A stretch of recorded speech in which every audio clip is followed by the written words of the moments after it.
bonsoir et merci de vous être connectés sur le Facebook Live de la Police Nationale. Je suis Sonia Fibleuil, commissaire divisionnaire et porte-parole de la Police Nationale, et merci de suivre ce format en clair.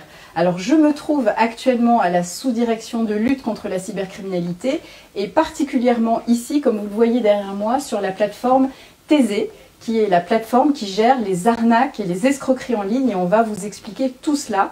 Nous sommes ici pour vous expliquer concrètement les offres de services sur Internet de la Police Nationale à votre endroit, dès lors qu'il vous arrive quelque chose et que vous souhaitez le signaler, et nous allons discuter de ça. Alors avec qui je me trouve? Je me trouve avec Cécile Augereau. Bonsoir Cécile. Bonsoir. Qui est la chef de l'Office central de lutte contre la cybercriminalité. Je suis également avec Pierre. Bonsoir Pierre. Bonsoir. Pierre est enquêteur à Pharos. Et je me trouve avec Laurent. Bonsoir Laurent. Bonsoir. Et Laurent est le chef de la plateforme Thésée, qui est la plateforme des escroqueries en ligne. Pharos étant la plateforme de signalement des contenus illicites sur Internet. Donc nous allons discuter de cela pour vous démêler le faux du vrai et sans doute, en tout cas on l'espère, éclairer un petit peu votre lanterne sur ces téléservices qu'offre la police nationale. Alors tout d'abord Cécile, là on parle aujourd'hui de cybercriminalité particulièrement, mais souvent il y a une certaine confusion dans qu'est-ce que la cyber, d'une manière générale. Alors est-ce qu'on peut commencer peut-être par définir ce qu'est la cybercriminalité, notamment par rapport à la cybersécurité? Alors tout à fait, la cybercriminalité et la cybersécurité sont deux notions qui sont souvent confondues et pourtant qui recouvrent des réalités complètement différentes. La cybersécurité, pour commencer par là, c'est l'ensemble des moyens utilisés pour assurer la sécurité des systèmes et des données. Vos données, les miennes et celles des entreprises ou des collectivités locales. La cybercriminalité, c'est le cœur d'action de l'office que je dirige. C'est un office de la police judiciaire, donc son rôle c'est de lutter contre la criminalité, en l'espèce la cybercriminalité. C'est l'ensemble des activités illégales qui vont être effectuées par l'intermédiaire d'Internet et ou des nouvelles technologies. Ensemble des activités illégales, ça veut dire infraction, ça veut dire enquête. Donc ici, vous avez compris que quand on parle de cybercriminalité, nous sommes au cœur de l'enquête sur Internet. Donc, qu'est-ce que ça veut dire l'enquête sur Internet? D'ailleurs, si ce n'est pas clair, j'insiste pour que vous puissiez vous sentir totalement libre de poser des questions juste après nos petits propos introductifs d'explication. Surtout, n'hésitez pas à vous connecter et à poser vos questions.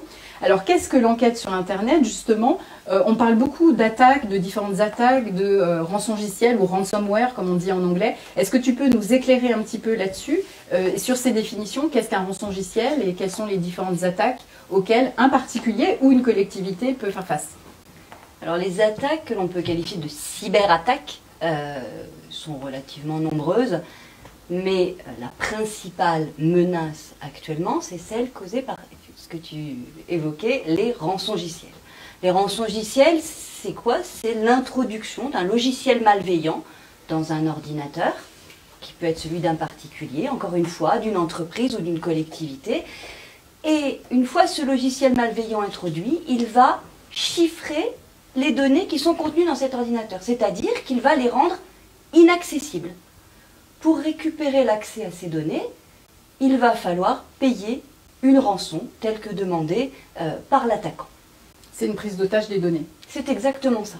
Très bien. Alors, est-ce que tu peux nous expliquer ce que vous faites, justement, pour lutter contre ce phénomène de rançongiciel? Et puis également, nous dire, grosso modo, quelles sont les missions auxquelles que tu as à conduire?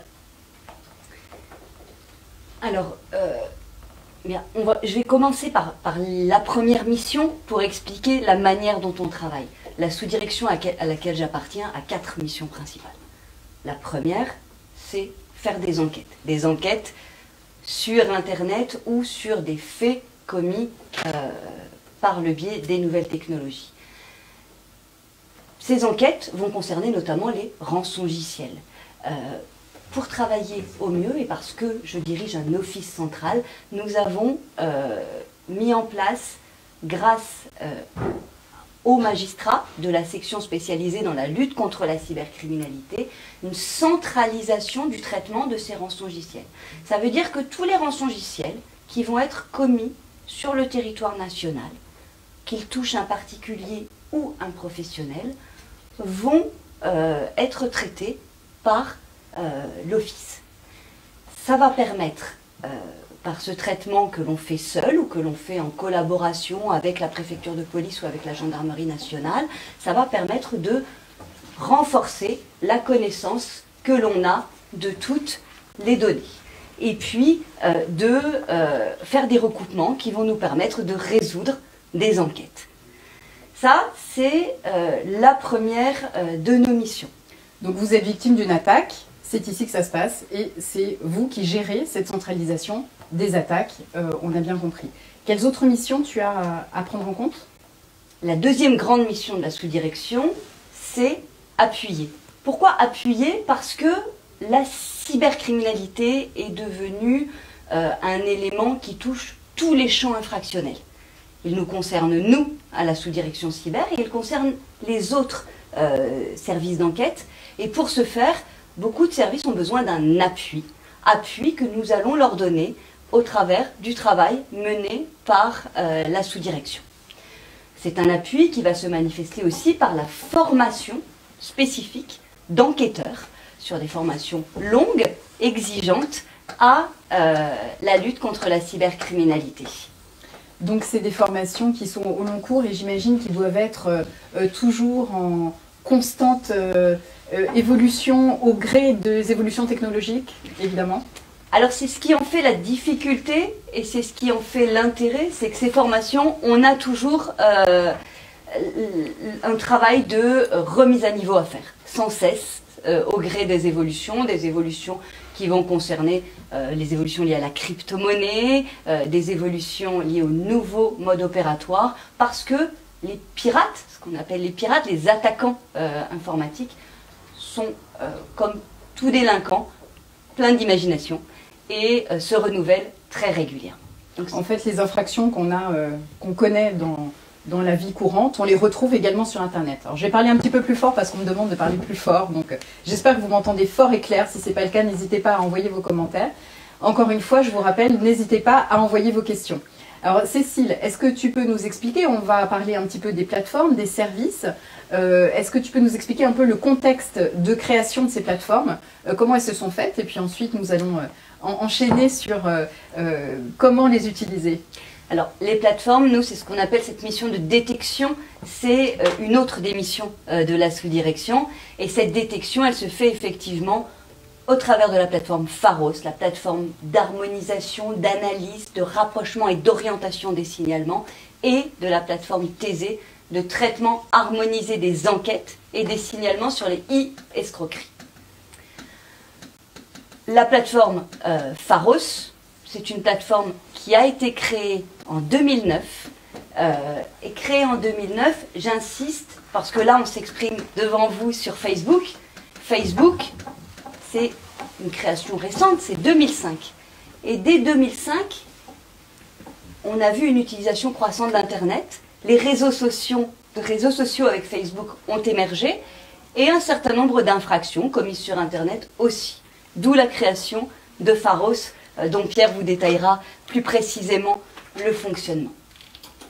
La deuxième évolution est toujours dans notre recherche de service public, de rendre un service au public, c'est la création de la plateforme Thésée.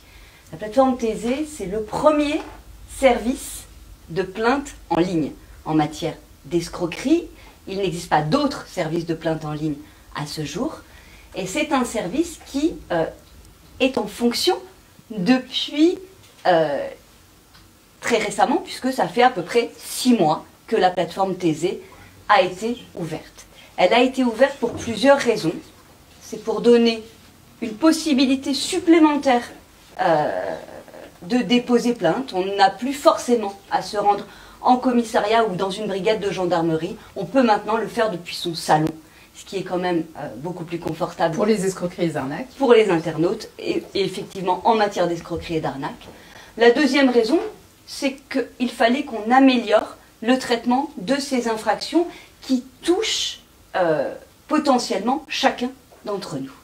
Et donc pour ce faire, nous avons créé un outil qui va nous permettre de faire des recoupements entre les différentes plaintes qui sont prises, d'où la création de la plateforme Thésée. Donc deux services en ligne à destination des citoyens, phares et modernes, qui sont présentés ici. Donc Pierre, on va commencer par vous pour Pharos. Alors concrètement, c'est la plateforme de signalement des contenus illicites sur Internet. Alors qu'est-ce que c'est qu'un contenu illicite? Un contenu illicite, c'est un contenu qui est interdit. Par exemple, la pédopornographie, le terrorisme, les menaces, les violences, mais également la haine en ligne. Tout ça, ce sont des contenus interdits. Donc du coup, si j'en rencontre sur Internet, je fais un signalement, Pharos. Très bien. Alors concrètement, moi je suis en contact avec un contenu donc illégal, illicite sur Internet. Qu'est-ce que je fais? Je tape quel site? Alors, chaque citoyen, qu'il soit majeur, mineur, victime, témoin, peut se rendre sur internet-signalement.gouv.fr. Internet-signalement.gouv.fr. Exactement. Pour y déposer son signalement. Très bien. La chose importante à rappeler, je signale, mais je ne partage pas.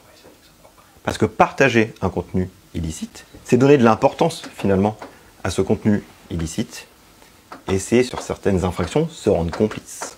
Exactement. Alors, ça c'est important de le dire parce qu'en général, on reçoit un contenu illégal et on a tendance à avoir un réflexe de partage en disant mais t'as vu ce que j'ai fait, etc. Et ça c'est vraiment une chose assez simple à ne pas faire pour éviter justement la propagation de ce contenu illicite, bien évidemment, particulièrement sur les réseaux sociaux. Donc une fois qu'on a accès à votre plateforme, vous en avez beaucoup de signalements par an? Pour vous donner une grandeur, en 2021, c'est un peu plus de 264 000 signalements reçus par la plateforme. D'accord, donc vous avez quand même beaucoup de signalements. Exactement. Vous avez beaucoup d'internautes qui essayent de se connecter, qui vous signalent les choses. Une fois que le signalement est fait, qu'est-ce que vous faites avec ce signalement lorsque vous êtes comme vos collègues derrière, là, en train d'opérer concrètement sur l'ordinateur? Vous recevez le signalement et que se passe-t-il? Alors les opérateurs, les enquêteurs vont recevoir ce signalement. Ils vont bien sûr l'analyser, constater, voir s'il y a vraiment une infraction qui est régie par le code pénal, bien sûr, et pas une expression de point de vue. Et, ce qui est forcément très important, nous allons capturer la preuve numérique, faire des captures de vidéos, de comptes, etc. Vous faites une enquête. Exactement, c'est le début d'une enquête. Ensuite, Pharos, c'est l'orientation des signalements. Suivant l'infraction, suivant les données que l'on arrive à récupérer, le signalement sera orienté vers la police, le commissariat, la gendarmerie du lieu du mise en cause, où on ouvrira une procédure judiciaire. Très bien. Donc il y a une enquête qui est faite dès lors que vous avez enquêté, constaté qu'il y a vraiment une infraction, effectivement que ça peut être dangereux, et vous orientez l'enquête et il y a un service d'enquête qui va prendre en charge ce signalement. Et est-ce que vous avez une possibilité ou pas de bloquer les choses que vous voyez sur Internet? Alors, on n'a pas le bouton rouge pour supprimer tel ou tel compte. Ce serait de la censure. Par contre, nous avons des pouvoirs administratifs, mais dans deux cas seulement. Le terrorisme et la pédopornographie. Là, nous allons engager une procédure pour bloquer le contenu afin qu'il ne soit plus visible. Mais je le répète, c'est juste pour le terrorisme et la pédopornographie. D'où l'intérêt de ne pas partager et de diffuser et ainsi faciliter la propagation des contenus illicites. Et d'où l'intérêt de l'enquête également. Exactement. Merci Pierre. Laurent, je me retourne vers vous pour vous expliquer ce qu'est Thésée. Alors déjà, comment on y va et quelle est votre compétence. Alors concrètement, je suis victime d'une arnaque en ligne, d'une escroquerie. Déjà, est-ce que vous pouvez définir ce qu'est une arnaque ou une escroquerie? Donner des exemples, peut-être une illustration. C'est très simple en fait. Thésée, c'est la possibilité de déposer plainte en ligne ou de faire des signalements pour 8 modes opératoires bien définis qui sont les faux acheteurs, les faux vendeurs, les fausses locations, les faux sites de vente, les piratages de boîtes mail ou de comptes de réseaux sociaux en échange de demandes d'argent, les ransomware, les chantages en ligne et les escroqueries au sentiment. Pour faire votre démarche en ligne sur Thésée, il suffit de vous rendre sur service-public.fr, rubrique arnaque internet. Alors on a l'impression qu'il y en a beaucoup parce que souvent on reçoit des demandes de phishing ou des demandes d'essayer de vous connecter pour faire quelque chose ou des fois on peut se laisser avoir. Vous avez beaucoup de signalements d'arnaques? Depuis le 15 mars à l'ouverture de Thésée, nous avons validé 36 000 plaintes et 10 000 signalements. Donc oui, c'est colossal. C'est colossal, oui. Et donc vous centralisez tout. Alors concrètement, je m'inscris sur la plateforme monservicepublic.fr, je suis victime d'une arnaque, je me signale, je me connecte par France Connect, c'est bien ça? Je fais ma démarche sur service-public.fr. Cette démarche, une fois qu'elle est validée par la victime, arrive à la plateforme Thésée où elle va être examinée. Nous vérifions que les démarches rentrent dans le périmètre de Thésée. À partir de ces déclarations que nous aurons validées, nous allons mener des enquêtes en recoupant les différentes déclarations. Nous sommes ainsi capables d'affirmer qu'un auteur est responsable d'un certain nombre de victimes. Donc vous avez constaté qu'il y a effectivement un auteur qui a fait beaucoup de victimes sur Internet. Que se passe-t-il pour vous? Vous faites une enquête également? Nous menons l'enquête afin d'identifier et de localiser les auteurs et les complices. Une fois que nous avons fait ce travail d'identification et de localisation, nous transmettons le dossier au tribunal du lieu où se trouvent ces personnes-là. Le tribunal local désignera un service de police ou de gendarmerie qui ira interpeller ces personnes. Très bien. Et j'imagine que régulièrement, vous avez les retours de cela, des interpellations, ou du moins vous avez envoyé les plaintes et ça vous revient après, derrière, ou pas nécessairement? Ce sont des enquêtes qui sont longues. Nous sommes encore au stade d'avoir transmis certaines enquêtes et nous attendons les retours après interpellation. Alors, vous me parlez de plaintes en ligne. Alors, les plaintes en ligne, effectivement, c'est quand on est majeur qu'on peut déposer plainte. Donc, oui. Il faut être majeur pour déposer plainte sur Thésée quand on est victime d'une arnaque. Mais je crois savoir que vous faites un focus particulier sur les mineurs et vous les appelez notamment à signaler des choses dont ils pourraient être victimes sans pour autant déposer plainte. Comment vous procédez? Est-ce que vous pouvez expliquer à ceux qui nous écoutent ce que vous faites particulièrement sur les mineurs? Et je pense que c'est très important actuellement d'en parler. Oui, alors si la plainte en ligne sur Thésée n'est possible que pour les particuliers majeurs, tous les autres types de publics, notamment les mineurs, ont la possibilité de faire un signalement sur Thésée. À ce moment-là, et c'est particulièrement adapté sur les faits de chantage en ligne qui concernent des situations intimes, à Thésée, lorsque nous voyons un signalement de mineur qui est dans une situation difficile, nous allons prendre contact avec ce mineur et essayer de l'inciter et l'inviter à en parler à un responsable autour de lui et aller faire une démarche en commissariat, en gendarmerie.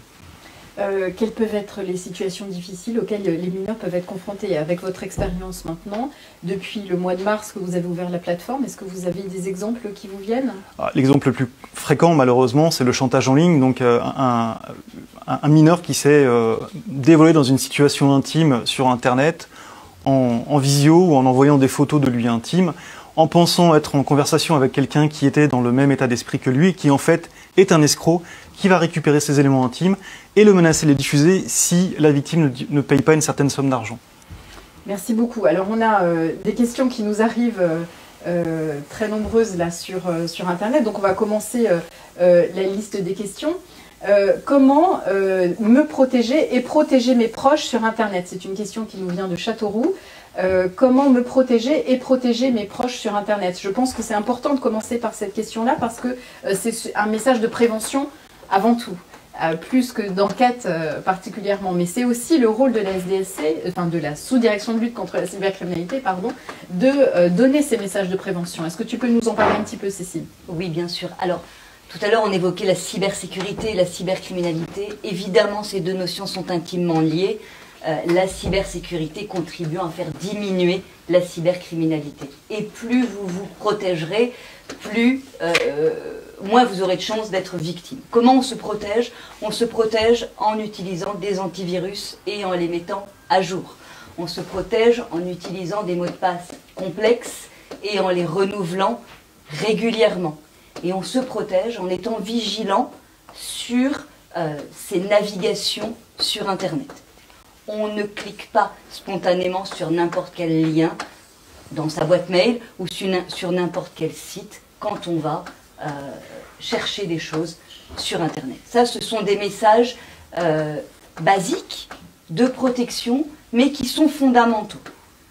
Par ailleurs, les entreprises doivent faire preuve d'une vigilance encore plus accrue. Pourquoi? Parce qu'il y a un fonctionnement qui se fait en réseau entre différentes machines, donc on augmente les risques. Et puis parce qu'une entreprise va faire intervenir des prestataires extérieurs qui représentent un risque supplémentaire.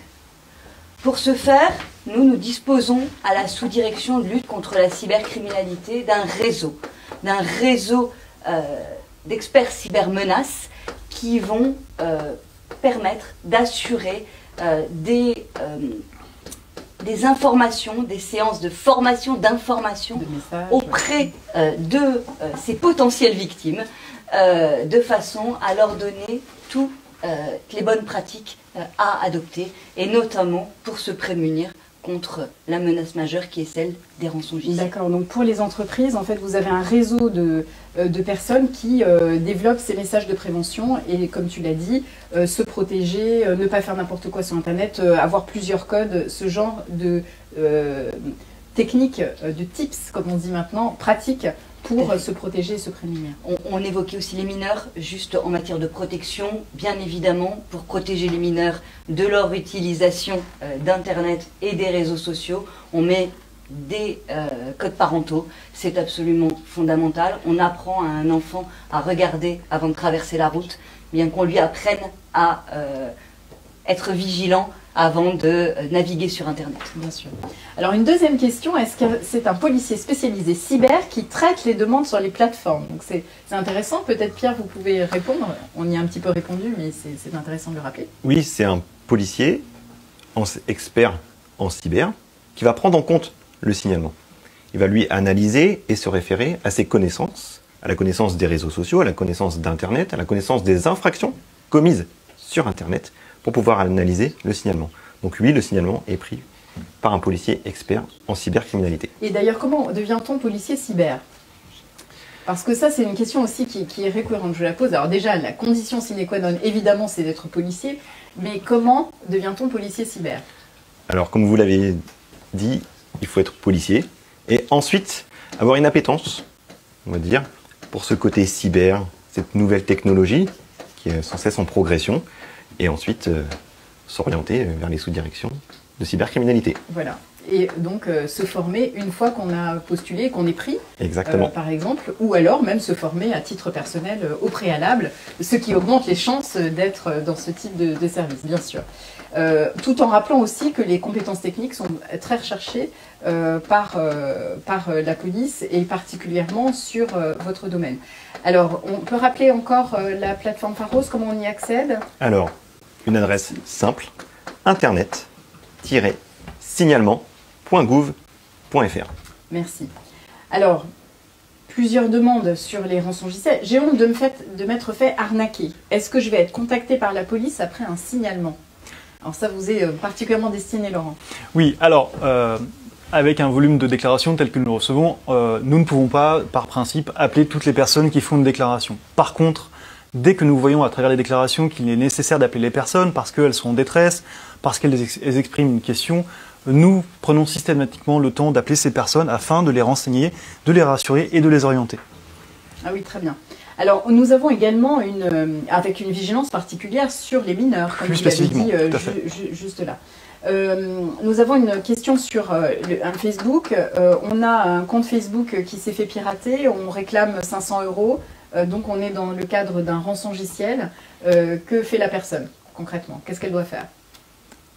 Alors, c'est pas un rançongiciel, c'est un piratage de compte de réseau social, moyennant rançon, mais c'est un élément qui permet le dépôt de plainte sur Taisé. Donc le premier réflexe, c'est d'aller déposer plainte sur Taisé, forcément parce que ça va augmenter nos possibilités de recoupement et d'élucidation, d'identification de la personne qui est derrière ces attaques. Et puis, ensuite, on est vigilant à son utilisation, on met fin à son compte, on recrée un autre si on a besoin d'aller sur Facebook. Bien évidemment, c'est pas une difficulté, mais en revanche, il faut supprimer ce compte et son accès si on a encore une prise sur ce compte. Et on ne paye pas. Alors, évidemment, on ne paye pas. La différence entre un piratage de compte et un rançongiciel, un piratage de compte moyennant rançon et un rançongiciel, c'est évidemment la rançongiciel, c'est le fait d'introduire quelque chose dans son ordinateur. Donc, c'est là où se situe la différence. Peu importe, le but est quand même d'obtenir une rançon.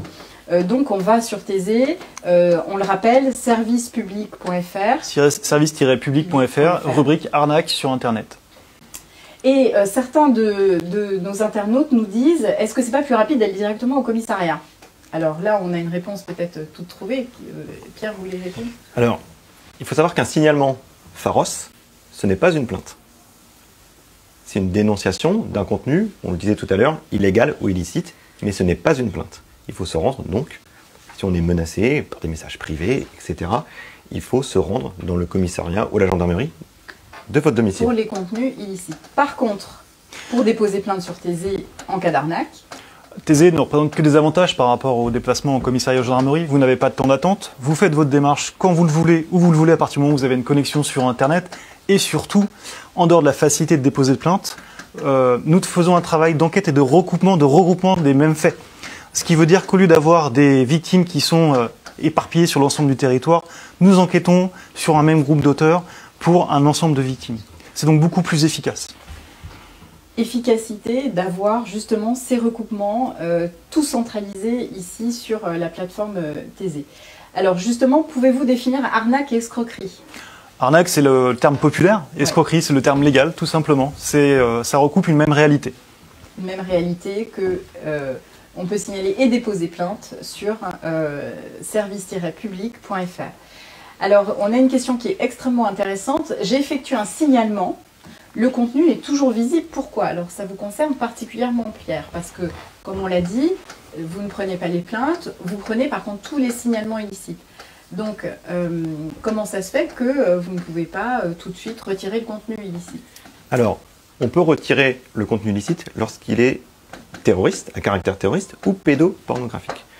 Le reste, on ne peut pas obliger et bloquer. Par contre, ce que peuvent faire les internautes, quand je détecte un contenu illicite, après l'avoir signalé à la plateforme Pharos, je peux aussi avertir Facebook, Twitter, la plateforme sur laquelle je me trouve, que ce contenu me dérange et qui est illicite. On va, ce qu'on appelle en termes cyber, puisque c'est le sujet du jour, on va flaguer finalement. Facebook va recevoir aussi ces notifications-là et eux pourront peut-être interagir. Alors on le signale non seulement sur les plateformes qu'on utilise, les réseaux sociaux particulièrement, et on le signale en même temps sur Pharos. Exactement. Et ensuite, l'enquête pourra démarrer. Alors justement, qu'est-ce que je peux signaler sur Pharos? Est-ce qu'on peut me reprocher de ne pas le faire? En fait, je pense que beaucoup de personnes se demandent, est-ce qu'elles ont une responsabilité sur Internet quand elles voient quelque chose d'illicite? Alors il n'y aura pas une responsabilité au sens pénal, mais plus au sens de la conscience peut-être. C'est ça. Quand je vois quelque chose dans la rue, est-ce que je le dénonce, est-ce que je le dénonce pas? Sur Internet, c'est pareil. Je rencontre un contenu illicite, je le dénonce sur la plateforme Pharos. Je ne le partage pas, mais je le dénonce. La responsabilité ne peut pas être engagée si je ne dénonce pas, bien sûr, ce contenu illicite au sens pénal. Après, chacun a sa conscience. Voilà, c'est ça. Le mieux est quand même que l'on peut conseiller à tous de signaler un maximum les contenus illicites, ne serait-ce que pour pas qu'ils se propagent, également pour qu'on puisse être vigilant et protéger notamment des mineurs qui sont très régulièrement sur Internet, et on ne peut que vous inciter à signaler sur Internet ce type de contenu. Tout comme on ne peut que vous inciter à déposer plainte en ligne en cas d'arnaque ou d'escroquerie, maintenant on connaît la distinction entre les deux termes, en ligne, parce que pour juguler ce type d'infraction et pour éviter qu'elle continue.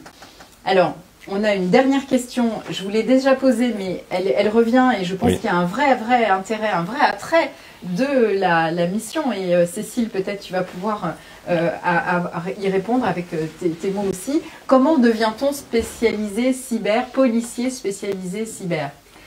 À nouveau, et comme l'a dit Pierre tout à l'heure, on devient policier cyber en étant d'abord policier. Mais finalement, on n'est pas que policier à la sous-direction de lutte contre la cybercriminalité, parce qu'il y a des policiers, il y a des ingénieurs, il y a des techniciens, et c'est un ensemble de compétences qui permet la lutte contre la cybercriminalité. Pour être policier en cyber, eh bien on postule à la sous-direction de lutte contre la cybercriminalité, sous-direction de lutte contre la cybercriminalité qui recrute très régulièrement. Et après, c'est un endroit, eu égard à la technicité de la matière, qui va permettre aux uns et aux autres de se former.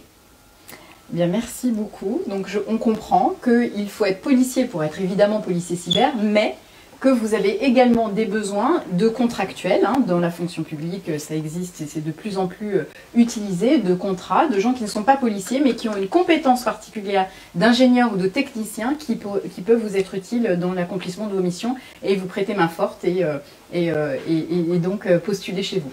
Alors merci beaucoup à tous les trois, c'était vraiment passionnant. Alors en clair, le format en clair se termine et je vous remercie vraiment de vous être tous connectés et pour vos questions qui ont été nombreuses. Je rappelle juste une dernière fois les sites sur lesquels vous pouvez vous connecter pour signaler des contenus illicites. Internet-signalement.gouv.fr. Et pour déposer plainte en cas d'arnaque ou d'escroquerie. Service-public.fr, rubrique arnaque internet. Merci à tous.